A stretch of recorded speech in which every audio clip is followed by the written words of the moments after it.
Phone కొడతాడు.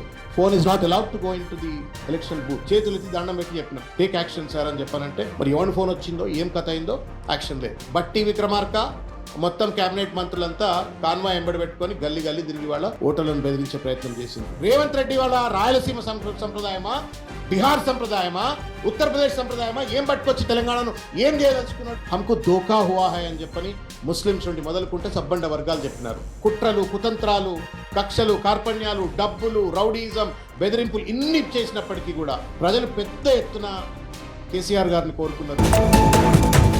సుదర్శన్ రెడ్డి గారికి మేము రిప్రజెంటేషన్ పోయినప్పుడు చేతులు ఎత్తి దండం పెట్టి చెప్పినాం, సార్ మీరు దయచేసి ఒక్క ఆఫీసర్ మీద చర్య తీసుకోండి సార్, పోలీసు వాళ్ళు కొంచెం సెన్సస్కి వస్తారు, ప్రాపర్గా పనిచేస్తారు, please sir take action sir అని చెప్పానంటే లే we'll take action, we identified some names అన్నారు. మరి ఎవరి ఫోన్ వచ్చిందో ఏం కథ అయిందో యాక్షన్ లేదు.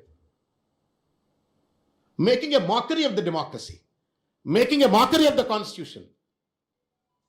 తెలంగాణలో ఈ సంప్రదాయం లేదు, తెలంగాణలో ఈ సంప్రదాయం లేదు. రేవంత్ రెడ్డి వాళ్ళ రాయలసీమ సంప్రదాయమా, బీహార్ సంప్రదాయమా, ఉత్తరప్రదేశ్ సంప్రదాయమా ఏం పట్టుకొచ్చి తెలంగాణను ఏం చేయదలుచుకున్నాడు? ఈ ప్రభుత్వం ఏం చేయదలుచుకున్నది? దానికి మద్దతుగా పోలీసులు ఎట్లుంటున్నారు, ఎన్నికల సంఘం ఎట్లుంటుందని చెప్పని వీళ్ళ బాధ కలుగుతుంది. రాజకీయాలు ఉంటాయి పోతాయి, పార్టీలు అధికారంలో వస్తాయి పోతాయి, కానీ కొన్ని ప్రమాణాలు, కొన్ని ప్రామాణికతలు నిలబడాలి, అట్లా శాశ్వతంగా నిలబడాలి. వాటిని నాశనం చేసే ప్రయత్నం చేస్తూ ఉండి వాళ్ళ దుర్మార్గమైనటువంటి రీతిలో రేవంత్ రెడ్డి గారు జూబ్లీహిల్స్ నియోజకవర్గంలో 60 మంది ఎమ్మెల్యేలు, 20 మంది ఎమ్మెల్సీలు, 15 మంది ఎమ్మెల్సీలు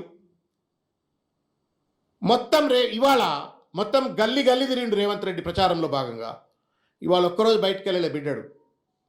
బట్టి విక్రమార్క మొత్తం కేబినెట్ మంత్రులంతా కాన్వాయ్ ఎంబడి పెట్టుకొని గల్లీ గల్లీ తిరిగి వాళ్ళ ఓటర్లను బెదిరించే ప్రయత్నం చేసిండ్రు. సర్ప్రైజ్డ్ ఇవాళ అల్ఫా స్కూల్ అని చెప్పని షేక్పేట్లో ఒక బూత్, ఆ బూత్లో ఉన్నటువంటి ఒక వర్కరు, కాంగ్రెస్ పార్టీ వర్కరు లోపలికి ఉరుకుతాడు. బోగస్ ఓటర్లు పోగానే వాళ్ళ ఎంబడి లోపలికి ఉరుకుతాడు, ఫోన్ కొడతాడు. Phone is not allowed to go in to the election booth.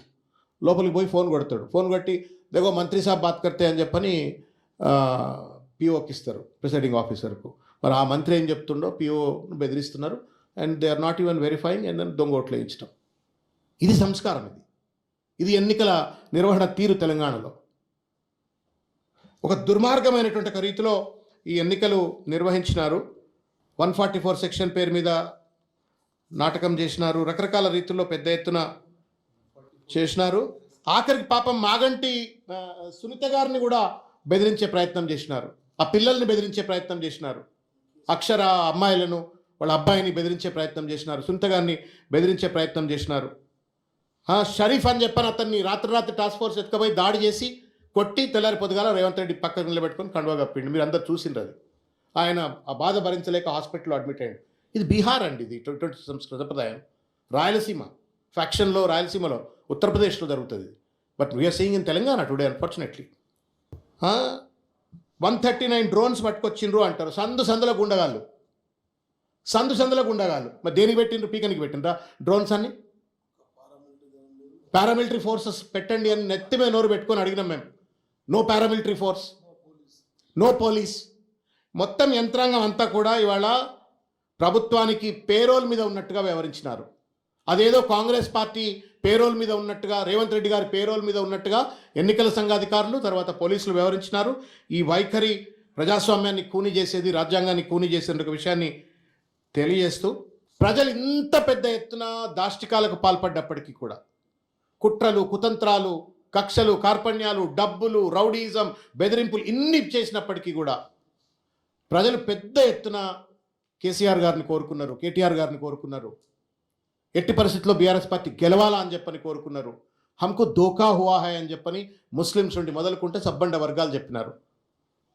క్యా సోచ్కే ఓటు దాలే, క్యా హో గయా, ఇస్కు ఏక్ సబక్ సిఖానా అని చెప్పని వాళ్ళు ఇవాళ ఓట్లు వేసినట్టు ఒక తీరు మాకు చాలా సంతోషం కలిగించినట్టు ఒక పరిస్థితి. ప్రజలందరూ కూడా ఇవాళ బీఆర్ఎస్ వైపు మళ్ళా ఫేవరబుల్గా ఓట్ చేసినారు. తప్పనిసరిగా ధర్మం గెలుస్తుంది, భగవంతుడు మా పైన ఉన్నాడు, భగవంతుడి దయతోటి, ప్రజల యొక్క ప్రేమ అభిమానాలతోటి తప్పనిసరిగా ఈ ఎన్నికల్లో గెలుస్తామని చెప్పని నమ్ముతా ఉన్నాం. బట్ అయినప్పటికీ కూడా ఒక బాధ్యత కలిగినటువంటి ఒక పొలిటికల్ పార్టీగా, ప్రతిపక్ష పార్టీగా ఎన్నికల కమిషన్ వారికి, పోలీస్ వారికి మేము విజ్ఞప్తి చేస్తూ ఉన్నాం. సజ్జనార్ గారు, you have a reputation Shivdhar Reddy గారు, your DGP, you have also have a reputation.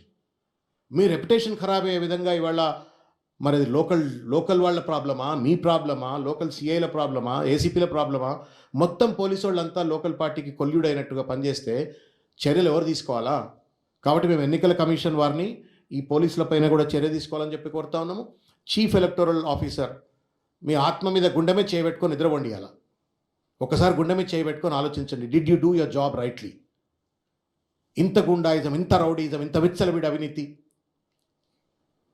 తప్పనిసరిగా భవిష్యత్తులో ఇటువంటి చిల్లర ప్రయత్నాలకు, ఈ రకంగా రాజ్యాంగాన్ని కూనీ చేసినట్టుగా వైఖరికి తగిన మూల్యం ఎవరెవరైతే ఎన్నికల నియమ నిబంధనలను తుంగలో దొరికిందో వాళ్ళందరూ కూడా చెల్లించుకోవాల్సి వస్తుందని చెప్పని తెలియజేస్తూ, షేర్ చేయండి, లైక్ చేయండి, సబ్స్క్రైబ్ చేయండి. మరిన్ని వీడియోల కోసం బెల్ సింబల్ పై క్లిక్ చేయండి.